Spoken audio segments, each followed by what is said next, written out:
Assalamualaikum warahmatullahi wabarakatuh. Jadi Bapak Ibu, perkenalkan kami dari calon guru penggerak Angkatan 8 Kabupaten Pindrang akan melaksanakan diseminasi modul 1.4 budaya positif. Sebelumnya kami memperkenalkan diri. Saya sendiri atas nama Hamri SPD. Ya, perkenalkan nama saya Sylvia SPD. Saya Rahmatia, saya dari PT SDN 254 Pindrang. Saya sendiri Muhammad Syarif SPD dari UPT SDN 252 Kabupaten Pindrang. Oke Bapak Ibu, pada kesempatan kali ini pada diseminasi modul 1.4 tentang budaya positif. Next. Nah, pada budaya positif yang pertama, materi yang akan kita bahas yaitu disiplin positif dan nilai-nilai kebajikan universal. Next. Nah, pada disiplin positif dan nilai-nilai kebajikan universal ada 4 pokok pembahasan. Yang pertama, teori kontrol. Yang kedua, disiplin positif. Yang ketiga, nilai-nilai kebajikan. Dan yang keempat, motivasi. Next. Nah, sekarang kita akan, sebelum kita masuk ke teori kontrol, sebelum kita membahas tentang teori kontrol, kita akan bermain. Jadi Bapak Ibu nanti berpasangan, nanti yang salah seorang menjadi A, kemudian salah seorangnya lagi menjadi B. Jadi saya persilahkan untuk Bapak Ibu silakan mencari pasangan masing-masing. Jadi nanti yang A adalah tugas Anda adalah mengepalkan salah satu tangan Anda. Jadi kepalkan tangannya, kemudian coba Anda bayangkan bahwa Anda menyimpan sesuatu yang sangat berharga di dalam kepala tangan Anda. Jadi Bapak Ibu membayangkan bahwa di dalam kepala tangan Anda menyimpan sesuatu yang sangat berharga. Anda perlu menjaga benda tersebut sekuat tenaga Anda karena begitu pentingnya untuk kehidupan Anda. Nah, kemudian tugasnya B atau rekan Anda, pasangan Anda nanti mencoba dengan segala cara untuk membuka kepala tangan. Jadi nanti yang B itu mencoba segala cara membuka kepala tangan. Kemudian yang B itu bisa membujuk, bisa dibujuk, bisa juga dihardik, kemudian bisa diintimidasi, bisa dimarahi, bisa digoda-goda, bisa dirayu-rayu, bisa digelitik-gelitik. Pokoknya gunakan segala macam cara agar si A mau membuka kepala tangannya. Bahkan sebelumnya dulu, bahkan Anda bisa menawari uang agar dia bersedia membuka kepala tangannya. Kira-kira Bapak Ibu sudah paham? Ya, kalau sudah paham, mari kita praktekkan terlebih dahulu. Nah, silakan duduk berdekatan, kemudian yang dibagi siapa yang ingin menjadi A, yang ingin menjadi B. Stop. Ya, yang A, silakan yang A membayangkan bahwa di kepala tangannya itu sangat berharga. Kemudian yang B bisa membujuk, bisa memarahi, bisa memaksa agar bisa membuka kepala tangannya. Nah, setelah melakukan praktek tersebut, nah sekarang ada pertanyaan di depan, apakah Anda membuka atau menutup kepala tangan Anda? Kemudian jika Anda membukanya, kenapa? Jika Anda tidak membukanya, kenapa? Nah, sekarang saya tanya Bapak Ibu, apakah Anda membuka kepala tangannya? Tidak membuka. Kenapa? Karena menurut saya ini sangat berharga bagi kehidupan saya. Oh iya, karena menurutnya yang di kepala tangannya sangat berharga bagi dia. Ya, tepuk tangan dulu Bapak Ibu. Ya, apakah Anda membuka kepala tangan Anda? Saya membuka kepala tangan saya, Pak, karena memaksa dan mengiring-iringi saya keluar. Oh ya, dia membuka kepala tangannya meskipun yang dipegang itu adalah sangat berharga. Dia buka karena melakukannya secara terpaksa dan diiming-imingi dengan uang. Ya, silakan tepuk tangan Bapak Ibu. Next. Nah, sesungguhnya siapa yang memegang kendali atau kontrol untuk membuka atau menutup kepala tangan Anda? Jadi ini ada kaitannya dengan materi kita yang pertama tadi, yaitu teori kontrol. Nah, kira-kira siapa yang memegang kendali atau kontrol untuk membuka atau menutup kepala tangan Anda? Ada yang mau berkomentar? Kira-kira siapa yang memegang kendali? Kenapa kita tetap bersalah membuka, menutup, mengepal tangan kita? Ya, silakan.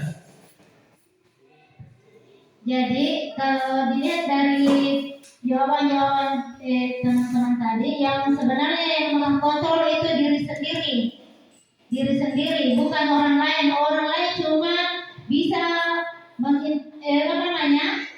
mengintimidasi kita sehingga kita bisa melakukan sesuatu. Namun sebenarnya posisi kontrol itu atau yang memegang kendali itu diri kita sendiri. Terima kasih.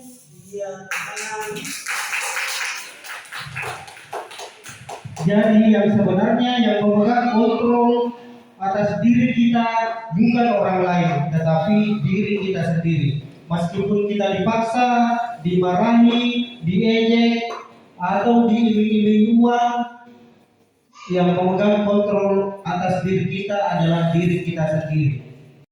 Nah, inilah jawabannya. Siapakah yang sesungguhnya memegang kontrol, yang menutup kepala tangan atau yang berusaha dengan segala cara untuk membuka kepala tangan rekannya? Jawabannya tentu kita sendiri yang memegang kontrol atas kepala tangan kita. Apakah kita membuka atau menutup kepala tangan kita itu bergantung pada diri kita masing-masing sesuai dengan kebutuhan dasar kita saat itu. Next. Bagaimana seseorang bisa berubah dari paradigma stimulus respon kepada pendekatan teori kontrol? Nah, menurut Stephen R. Covey, Principle Centered Leadership 1991 mengatakan bahwa bila kita ingin membuat kemajuan perlahan, sedikit-sedikit ubahlah sikap atau perilaku Anda. Namun, bila kita ingin memperbaiki cara-cara utama kita, maka kita perlu mengubah kerangka acuan kita. Ubahlah bagaimana Anda melihat dunia, bagaimana Anda berpikir tentang manusia, ubahlah paradigma Anda, skema pemahaman dan penjelasan aspek-aspek tertentu tentang realitas. Jadi maksudnya Bapak Ibu, jika kita ingin berubah, kita bisa merubah diri kita ke arah yang lebih positif, yaitu tentunya dengan sedikit demi sedikit. Meskipun tidak bisa berubah secara sekaligus, kita bisa merubah sedikit demi sedikit. Next. Nah, kemudian materi berikutnya adalah disiplin.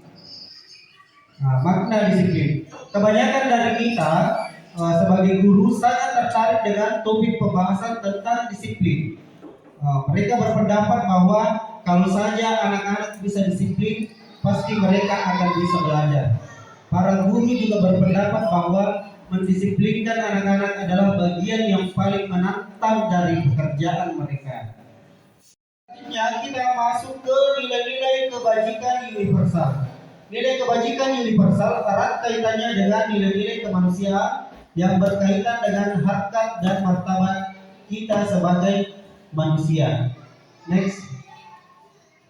Contoh-contoh nilai kebajikan. Yang pertama, keadilan, tanggung jawab, kejujuran, bersyukur, lurus hati atau jujur, berprinsip, integritas, kasih sayang, rajin, komitmen, percaya diri, kesabaran, dan lain-lain. Next.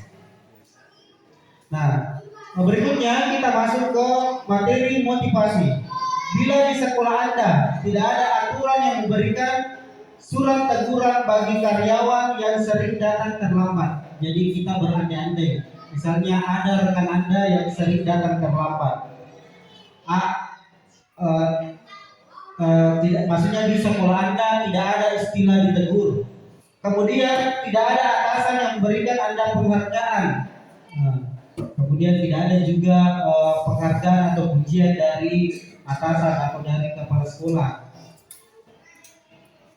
Karena sering tepat waktu, apakah Anda akan tetap datang tepat waktu untuk mengajar murid-murid Anda?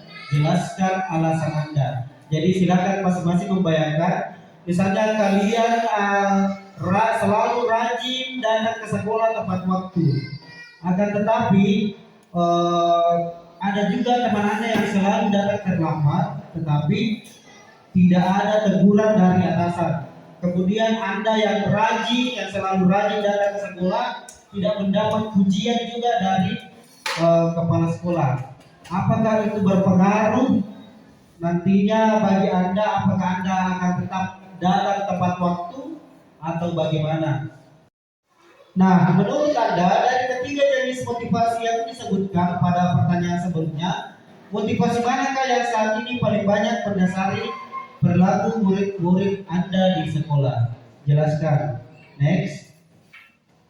Nah, kemudian dalam Kamus Besar Bahasa Indonesia, arti motivasi adalah dorongan yang muncul dalam diri seseorang untuk melakukan atau berpikir dengan tujuan tertentu, baik sadar atau tidak sadar. Next. Nah, kemudian di sini motivasi terbagi dua, yaitu motivasi intrinsik dan motivasi ekstrinsik. Motivasi intrinsik adalah motif-motif yang aktif namun tidak perlu mendapat rangsangan dari luar. Pasalnya setiap manusia memiliki dorongan untuk melakukan sesuatu. Jadi kadang kita berbuat baik itu tidak terpengaruh dari orang lain. Itu karena kesadaran dari kita sendiri.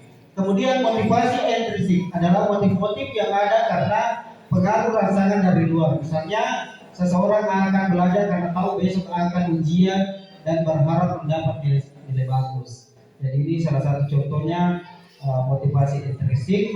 Kita belajar karena besok akan ujian, atau kita berbuat kebaikan karena melihat orang juga berbuat baik. Itu merupakan salah satu contoh motivasi intrinsik. Next.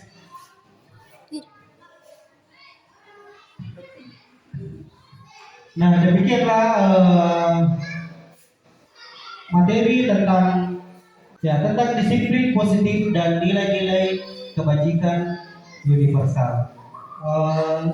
Selanjutnya, nah baiklah Bapak Ibu, untuk materi selanjutnya saya persilakan kepada rekan saya Ibu Sulkia SPD dan UPT SDN 92 Pinrang. Kepada Ibu Sulkia saya persilakan. Jadi Bapak Ibu, untuk materi selanjutnya akan disampaikan dari saya. Jadi perkenalkan, nama saya Ibu Sulkia SPD dari UPT SDN 92 Kiruan. Next. Jadi untuk kesempatan ini saya akan membawakan materi tentang keyakinan kelas dan kebutuhan dasar manusia.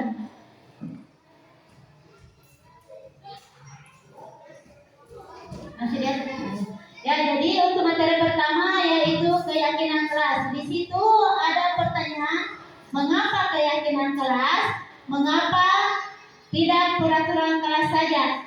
Jadi yang dulunya kita dengar itu atau yang kita ketahui adalah peraturan kelas. Namun sekarang yang kita kenal atau yang kita dapatkan dari CDP ini yaitu keyakinan kelas. Jadi Bapak Ibu, apakah ada yang bisa membedakan apa keyakinan kelas dengan peraturan kelas? Ya, terima kasih. Mungkin kalau keyakinan kelas berdasarkan apa yang keyakinannya kita sepakati bersama dengan siswa. Sedangkan kalau peraturan kelas itu biasanya peraturan kelas guru yang membuat. Ya, terima kasih. Ya, terima kasih untuk tangan Ibu. Ya, jadi betul apa yang disampaikan oleh Ibu bahwa kalau keyakinan kelas itu dari diri anak-anak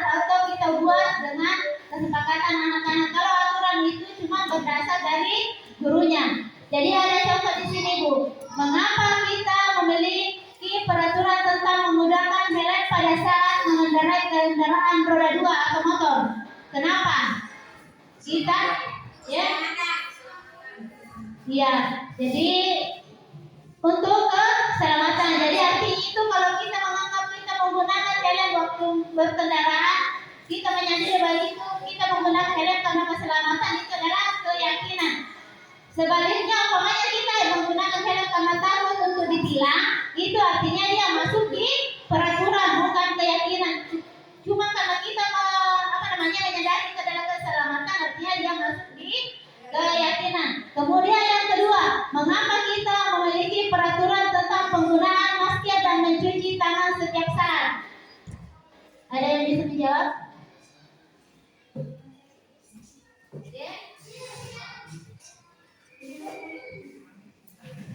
Ya, mengapa kita memiliki peraturan tentang penggunaan masker dan mencuci tangan?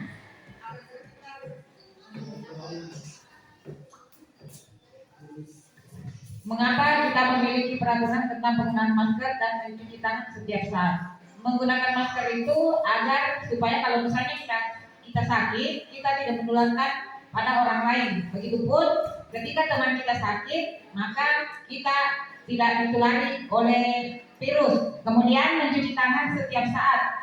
Mencuci tangan setiap saat itu supaya kuman-kuman yang menempel di tangan kita dapat hilang. Jadi tidak menyebabkan kita menjadi sakit. Saya kira sekian.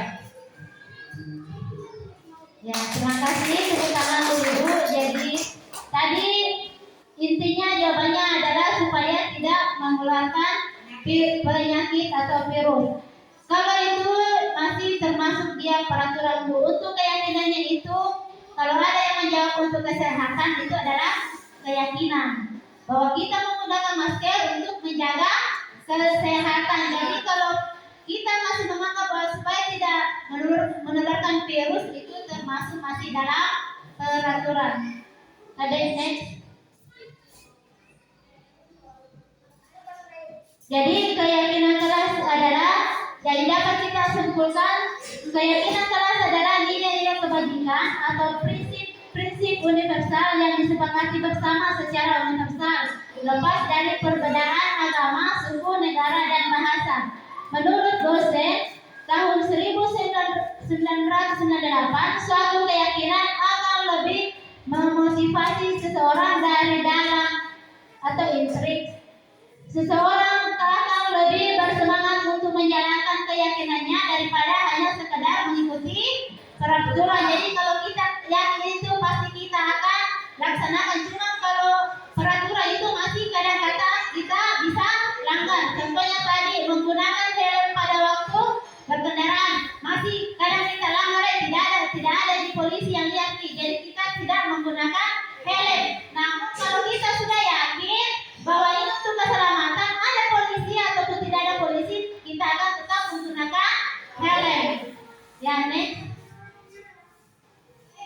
Ya, jadi dari lingkaran ini Bu, untuk mencapai budaya positif di sekolah, jadi yang harus kita lakukan dulu yaitu membuat keyakinan kelas. Jadi dari hal yang kecil saja Ibu, jadi bisa kita di semua kelas membuat keyakinan kelas dengan mengikut sertakan peserta didik ya.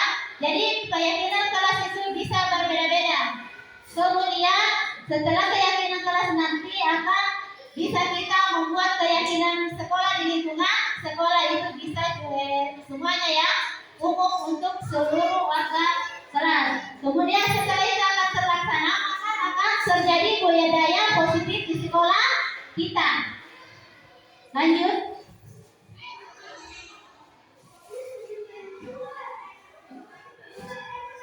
Jadi bawahnya. Ya, jadi pembentukan keyakinan kelas. Jadi ini ada beberapa hal yang harus kita perhatikan dalam membuat keyakinan kelas.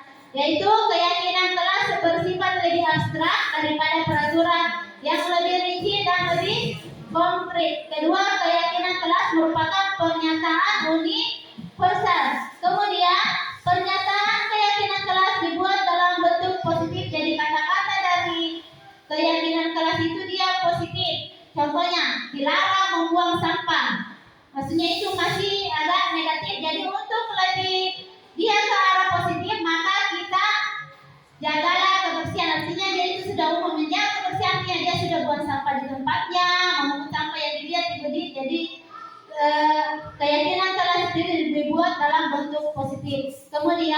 keyakinan kelas hendaklah tidak terlalu banyak sehingga lebih mudah diingat dan dipahami. Ya, tidak usah terlalu banyak Ibu. Kemudian keyakinan kelas sebaiknya sesuatu yang dapat diterapkan di lingkungan tersebut. Kemudian semua warga kelas ikut berkontribusi dalam pembuatan keyakinan kelas lewat kegiatan curah pendapat. Jadi di sini Bu, kita anak-anak ikut berpartisipasi mengungkapkan keyakinan kelas yang akan dibuat apa yang diyakini oleh anak-anak. Jadi kita mendapat masukan-masukan dari anak-anak peserta didik kita. Kemudian bersedia meninjau kembali keyakinan kelas dari waktu ke waktu. Ya, di sini Bu ada tabel, ada peraturan dan keyakinan kelas.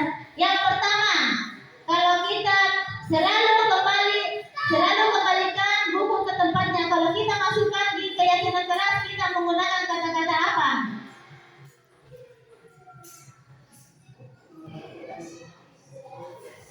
Ya, selalu kembalikan ke tempatnya.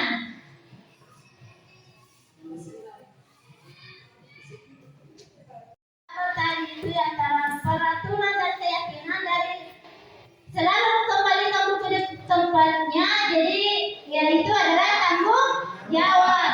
Yang kemudian dilarang mengganggu orang lain yang bisa menghormati orang lain atau bisa menghargai ya. Kemudian hadir di sekolah 15 menit sebelum pembelajaran dimulai. Ya, berkomitmen. Kemudian dilarang melakukan kekerasan yaitu keselamatan dan menghormati orang lain. Dilarang menggunakan narkoba, dia masuk bisa kesehatan. Bergantian atau menunggu giliran. Ya, menghormati orang lain atau bersabar. Kemudian gunakan masker yaitu kesehatan dan keselamatan. Jangan berlari di kelas atau koridor yaitu ya keselamatan dan keamanan. Lanjut. Ya, kemudian kita masuk ke materi kedua yaitu kebutuhan dasar manusia. Jadi pada hakikatnya baik guru maupun peserta didik mempunyai kebutuhan dasar yang harus kita penuhi. Jadi umpamanya dalam salah satu kebutuhan dasar itu tidak terpenuhi, maka akan berdampak negatif pada diri kita baik untuk gurunya maupun peserta didik. Jadi kebutuhan dasar adalah segala sesuatu yang kita lakukan untuk mendapatkan apa yang kita inginkan. Seluruh tindakan yang kita lakukan memiliki tujuan tertentu dan semua usaha baik yang kita lakukan adalah dalam rangka agar kebutuhan dasar kita terpenuhi dengan baik. Jadi apapun yang kita lakukan adalah semuanya agar kebutuhan dasar kita terpenuhi. Next.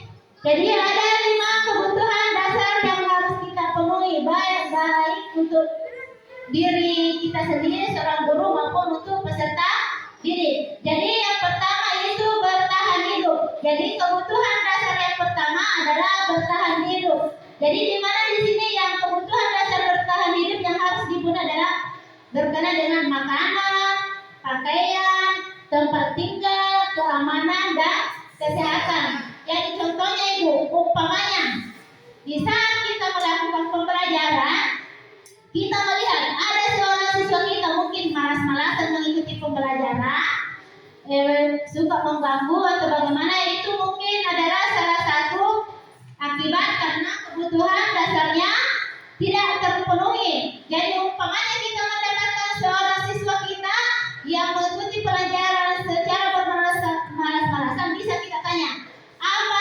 penyebabnya. Jangan kita langsung marahi, tapi kita bertanya, mencari apa penyebabnya atau kebutuhan dasar apa anak kita yang tidak terpenuhi. Contohnya dia malas-malasan. Kenapa dia malas-malasan? Umpamanya kita bertanya, kenapa kita bermalas-malas nak? Kalau jawabannya mungkin karena saya belum sarapan dari pagi Bu. Jadi membuat dia lemah sehingga tidak bersemangat untuk mengikuti pelajarannya. Jadi itu adalah kebutuhan dasar bertahan hidup yang tidak terpenuhi. Jadi dia terpenuhi dari makanannya, dia belum sarapan. Jadi kita tidak boleh langsung memarahi anak kita, tapi kita mencari hal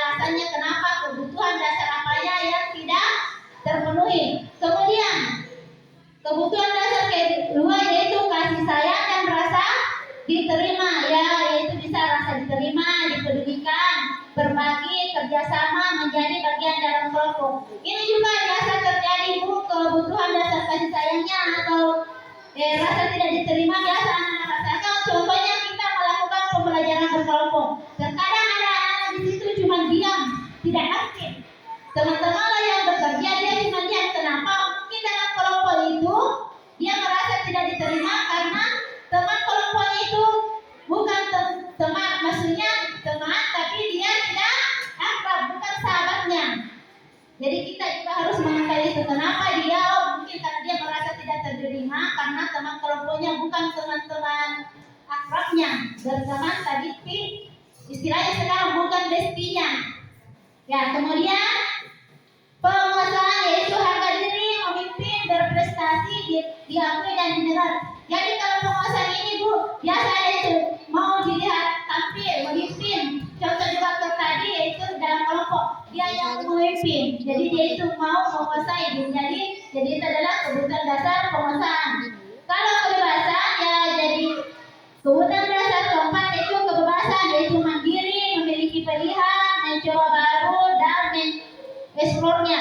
Jadi contohnya di sini Bu, terkadang ada anak itu dalam pembelajaran visual, audio, atau kinestetik. Biasanya ada anak itu kenapa dia cuma diam dalam pembelajaran karena dia merasa kebebasannya tidak terpenuhi. Contohnya dia suka belajar di luar ruangan. Namun kita sebagai gurunya hanya menyuruhnya diam di dalam mendengarkan ceramah kita. Jadi di situ kebutuhan kebebasannya dia tidak terpenuhi karena anak tersebut menginginkan belajar di luar kelas. Kemudian kebutuhan dasar kelima yaitu kesenangan, bermain, humor, tertawa dan gembira. Ya, jadi biasa juga anak kesenangannya tidak terpenuhi karena sistem pembelajaran kita kaku. Maunya itu dalam sistem pembelajaran ada rasa-rasa bisa bermain, maksudnya sini bermain sambil belajar, membuat bunga-bunga diselingi di kelas kita. Contohnya bisa juga esprikil atau mungkin teman-temannya bisa melakukan sesuatu supaya anak-anak bisa gembira atau bermain sehingga kebutuhan dasar kesenangannya bisa terpenuhi. Next.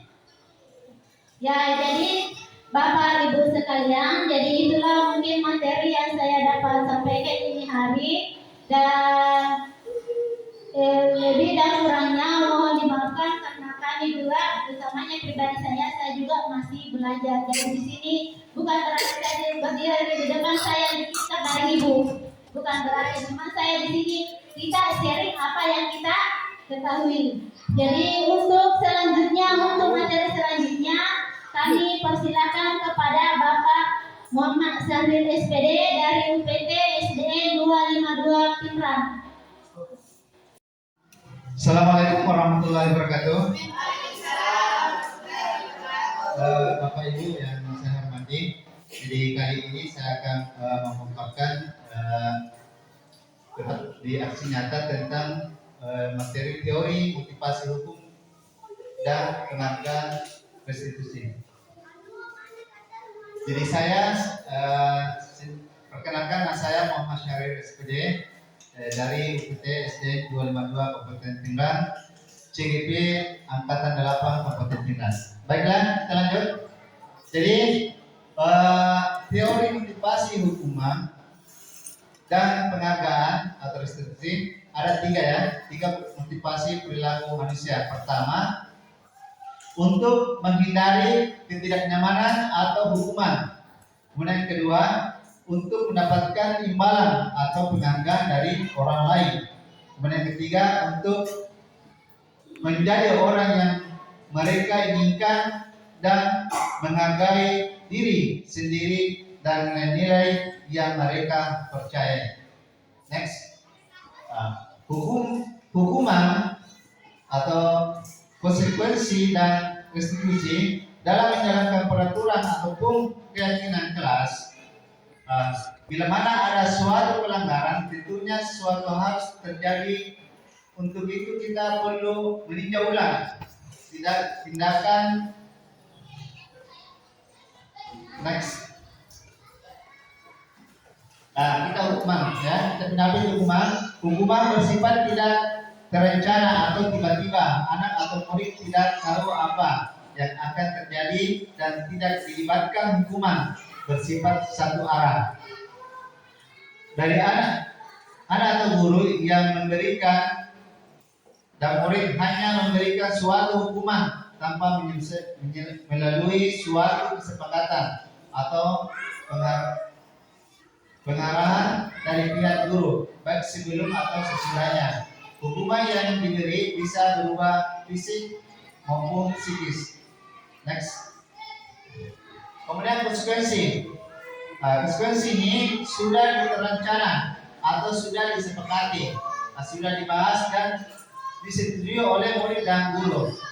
Umumnya bentuk-bentuk konsekuensi ini dibuat oleh pihak guru sekolah dan murid. Next.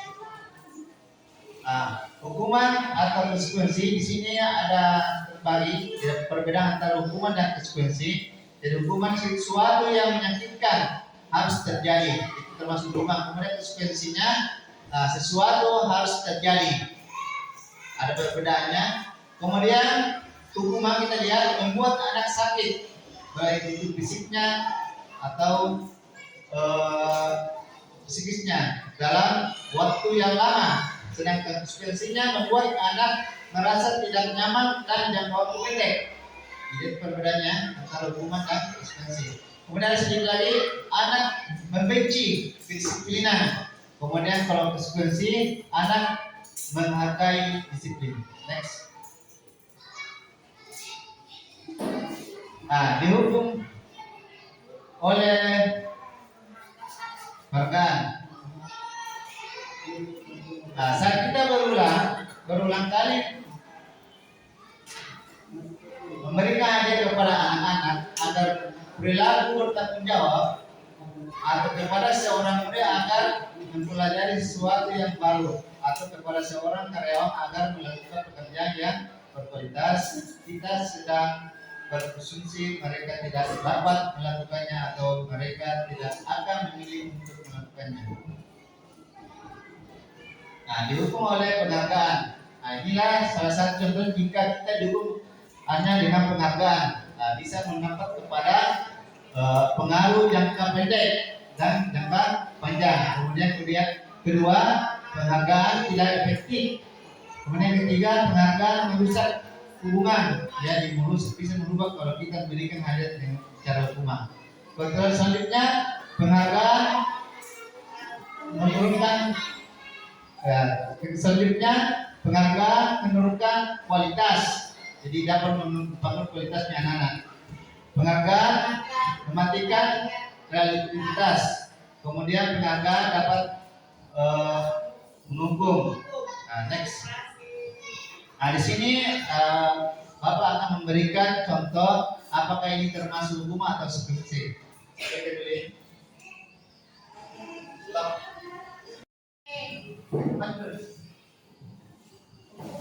Tadi saya sudah memberikan LKS-nya. Di sini ada tindakan guru, apakah dia termasuk hukuman atau konsekuensi. Kita lihat satu, mencatat 100 kali dalam buku kalimat saya tidak akan terlambat lagi. Apakah dia termasuk hukuman atau konsekuensi. Kemudian lari mengelilingi lapangan basket 2 kali karena terlambat hadir di sekolah. Membersihkan. Oke, siapa yang bisa memberikan nomor 1? Apakah dia termasuk hukuman atau konsekuensi? Ya, mencatat 100 kali di dalam buku kalimat saya tidak akan terlambat lagi karena terlambat di sekolah. Hukuman atau konsekuensi? Dia termasuk hukuman. Saya minta satu lagi contoh untuk konsekuensi. Ada bisa? Ada?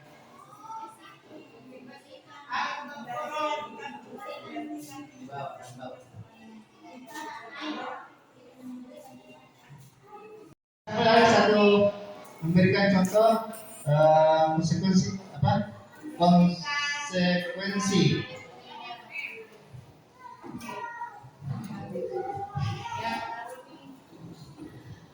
Kalau menurut saya membersihkan tumpahan air di meja tulis karena tersenggol pada saat belajar, maka itu termasuk konsekuensinya ya membersihkan meja karena dia yang menumpahkan air. Nah, terima kasih. Jadi sudah kita bahas tadi satu hukuman satu konsekuensi. Selanjutnya next. Nah, inilah tadi jawaban. Sekarang kita sudah benar semua. Next. Nah, cukup sekian materi yang saya bawakan dan insyaallah akan dilanjutkan oleh teman kita yaitu Ibu Rahmatian. Baik Bapak Ibu, ketiga sebagai teman dan yang keempat sebagai pemantau dan terakhir sebagai manajer. Next. Baik Bapak Ibu, untuk lebih jelasnya materi saya supaya Bapak Ibu langsung bisa melihat, mengerti beserta dengan contoh-contohnya, Bapak Ibu bisa menonton video yang saya putar.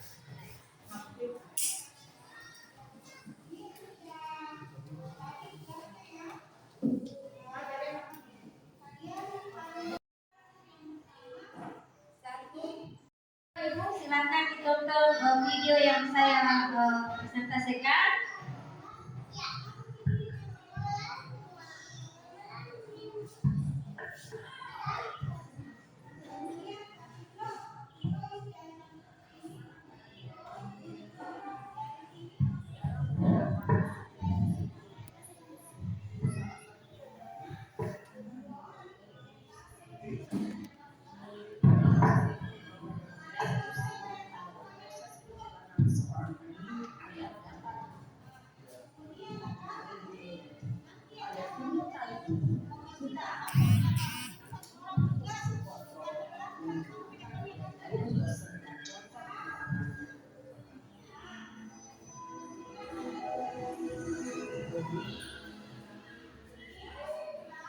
Lima posisi kontrol ini adalah: 1. Posisi penghukum, 2. Posisi pembuat dasar bersama, 3. Posisi pengatur, 4. Posisi pemantau atau monitor, dan 5. Posisi manajer. Untuk lebih memahami kelima posisi tersebut, mari kita saksikan kasus Vincent yang selama ada 25 di sekolah dan melihat bagaimana kelima posisi kontrol dalam menghadapi masalah tersebut.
Posisi penghukum biasanya berbicara dengan nada tinggi, menghadap, menunjuk-nunjuk, menyakiti, dan menunjuk. Hukuman bisa berupa fisik maupun psikis. Ibu dan bapak guru hebat, dampak yang terjadi pada murid ketika guru berada pada posisi penghukum adalah guru cenderung akan memberontak, bahkan menyimpan dendam.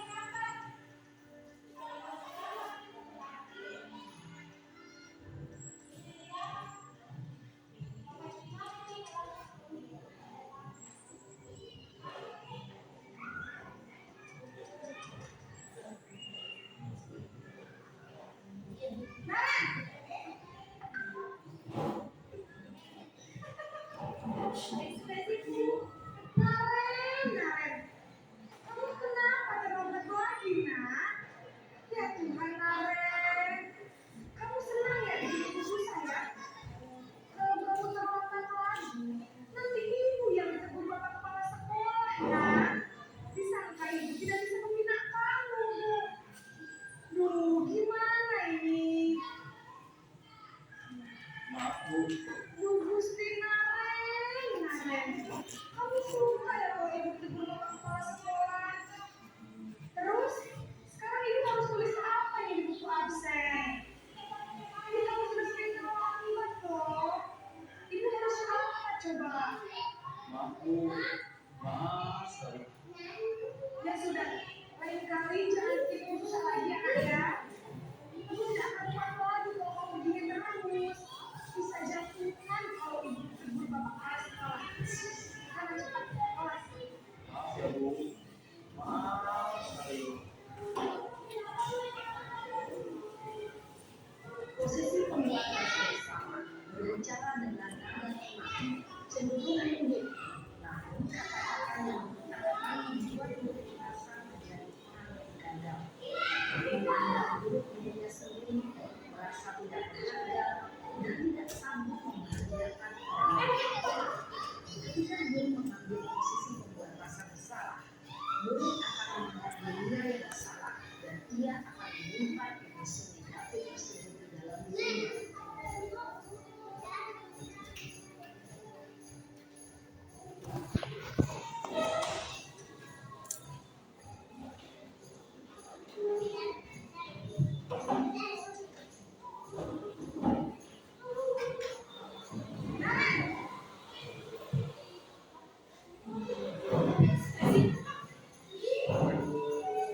Wah, sudah jam berapa ini nak?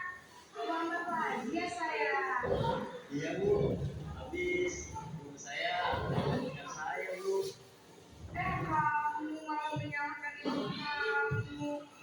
Kamu bukan anak yang warnanya paling kencang. Kok terlambat sih? Iya Bu, saya memang pamit bangun tadi. Jadi biarpun saya lari kencang, tetap gak kejar Bu. Ya sudah sana. Nanti lain kali larinya lebih kencang lagi ya. Biar gak terlambat lagi. Bikin seneng ibu. Demi ibu. Bisa kan? Bisa lah Bu. Ya sudah sana masuk kelas. Ibu beresin urusan absen kamu. Kamu ini ada-ada saja. Dalam posisi teman, guru berbicara dengan nada suara ramah, akrab, cenderung bersenda gurau untuk menjaga suasana tetap santai. Murid akan merasa senang, aman, dan akrab dengan guru. Identitas yang tercipta adalah identitas sukses atau berhasil. Namun, perlu diingat, karena ini masih dorongan eksternal, maka ada faktor ketergantungan dari murid kepada orang tertentu. Di sini guru absennya, sehingga di lain waktu murid bisa berperilaku baik, namun hanya kepada orang-orang tertentu saja.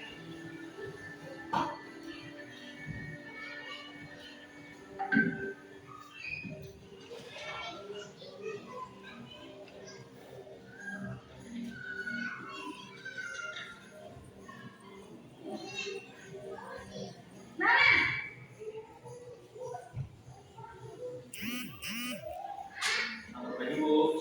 Naren, apa peraturan sekolah kita tentang jam berapa kita harus masuk sekolah, nak? Kita harus di sekolah jam 7 Bu. Iya betul. Sekarang sudah jam 7.20. Sekarang sudah tahu konsekuensinya jika terlambat hadir. Paham Bu, saya harus tinggal kelas pas jam istirahat selama 20 menit. Iya benar, konsekuensinya demikian.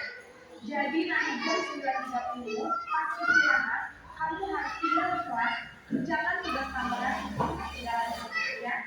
Baik Bu. Posisi pemantau mengandalkan penghitungan atau data untuk mengontrol murid. Guru mengarahkan murid berdasarkan peraturan dan konsekuensi.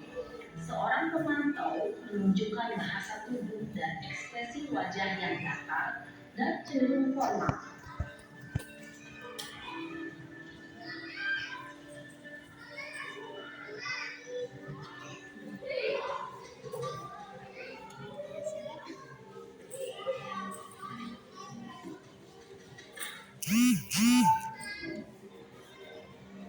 Naren,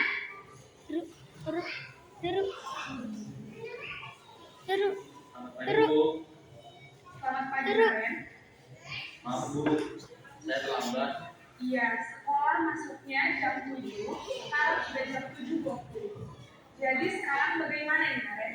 Maaf Bu, saya lupa tahu alarm saya semalam. Baiklah, menurut kamu, keyakinan sekolah yang mana yang perlu kamu tingkatkan? Menghargai diri sendiri dan orang lain mungkin ya Bu. Jadi, apakah Naren meyakini prinsip saling menghormati tersebut?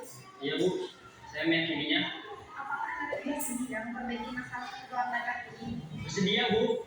Bagaimana kamu akan memperbaiki masalah keterlambatan ini? Saya akan coba untuk tidak lupa menyetel alarm saya Bu. Baik, kalau Naren lupa menyetel alarm di rumah, ada orang yang kira-kira bisa bantu mengingatkan tidak? Ada Bu, kata saya, Kak Emma. Ada lagi selain Kak Emma? Selain Kak Emma, ada ibu saya. Baik, jadi yang mengingatkan Naren adalah Kak Emma dan ibu kamu ya. Kira-kira akan mulai start alarm kapan nih, Naren? Setelah pulang sekolah, akan segera saya lakukan. Baik, jadi Naren akan setel alarm untuk bangun besok pagi dan akan diingatkan oleh kakak dan ibunda Naren ya. Ada lagi yang mungkin perlu dilakukan Naren agar tidak terlambat bangun lagi? Tidak ada Bu. Baik Naren, terima kasih untuk kerjasama kamu. Sekarang kamu perlu kembali ke kelas untuk belajar. Baik Bu, terima kasih. Posisi manajer adalah posisi kontrol yang disarankan untuk membimbing murid memiliki sikap disiplin yang positif, yaitu murid yang mandiri, bertanggung jawab, dan dapat memecahkan masalah. Tujuan dari posisi ini adalah agar murid dapat berefleksi atas tindakannya. Guru akan lebih terus memberikan pertanyaan-pertanyaan bermakna, sehingga membuat murid dapat belajar dari kesalahannya dan mencari sebuah solusi untuk menyelesaikannya.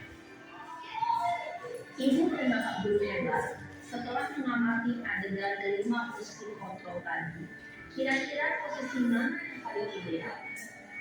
Setelah tadi Bapak Ibu menonton video yang saya putarkan dengan satu permasalahan yang diangkat oleh ibu guru tadi dengan Naren terlambat datang ke sekolah selama 20 menit, posisi kontrol yang paling tepat ditempuh oleh ibu guru apabila melakukan kegiatan seperti itu adalah posisi manajer. Karena di sini posisi manajer, anak-anak bisa menemukan solusi sendiri dari permasalahannya, anak-anak lebih mandiri dan bisa menyelesaikan persoalan atau sanksi dari keterlambatan Naren tadi.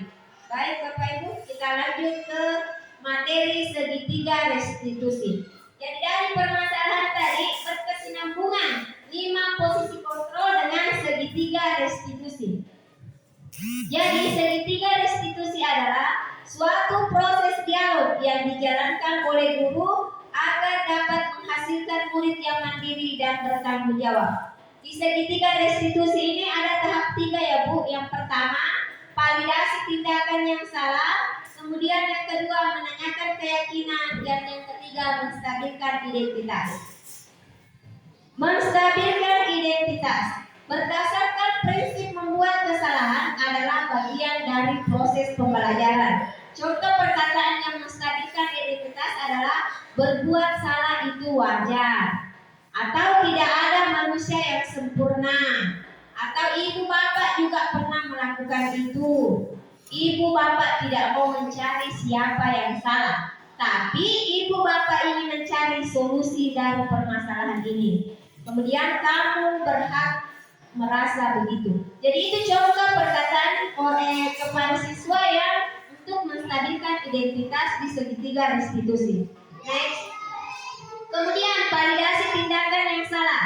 Nah, berdasarkan prinsip setiap perilaku berupaya memenuhi suatu kebutuhan tertentu. Contoh perkataannya yaitu kamu pasti punya alasan mengapa melakukan hal itu. Padahal kamu bisa melakukan yang lebih buruk dari ini ya. Kamu patut bangga karena telah melindungi sesuatu yang penting buatmu. Kamu melakukannya karena kamu mempertahankan sesuatu yang penting bagimu. Lanjut. Ya, yang ketiga menanyakan keyakinan. Menanyakan keyakinan berdasarkan prinsip teori kontrol bahwa pada dasarnya kita termotivasi secara instinktif. Apa keyakinan kelas kita? Nilai-nilai apa yang telah disepakati secara bersama? Seperti apa gambaran sebuah kelas yang ideal menurut kamu? Selanjutnya kamu ingin menjadi orang yang seperti apa? Ya, dari permasalahan tadi kita coba menonton video menyelesaikannya dengan cara segitiga restitusi. Jadi Bapak Ibu silakan melihat salah satu contoh penerapan segitiga restitusi di kelas. Setelah menonton video tadi, baik Bapak Ibu, setelah menonton video tadi mengenai 5 posisi kontrol dan segitiga restitusi, saya berharap semoga Bapak Ibu bisa menerapkan di sekolahnya, dan saya mengucapkan terima kasih atas perhatiannya. Wassalamualaikum warahmatullahi wabarakatuh. Ya, baiklah Bapak Ibu, demikianlah tadi pemaparan materi tentang diseminasi modul 1.4 tentang budaya positif. Jadi kami dari calon guru penggerak angkatan 8 sebagai pemateri pada diseminasi kali ini berharap bisa mempraktikkan di sekolah masing-masing tentang budaya positif, meskipun itu sedikit demi sedikit, dan membuang budaya-budaya negatif yang ada di sekolah kita.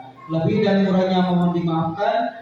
Wassalamualaikum warahmatullahi wabarakatuh.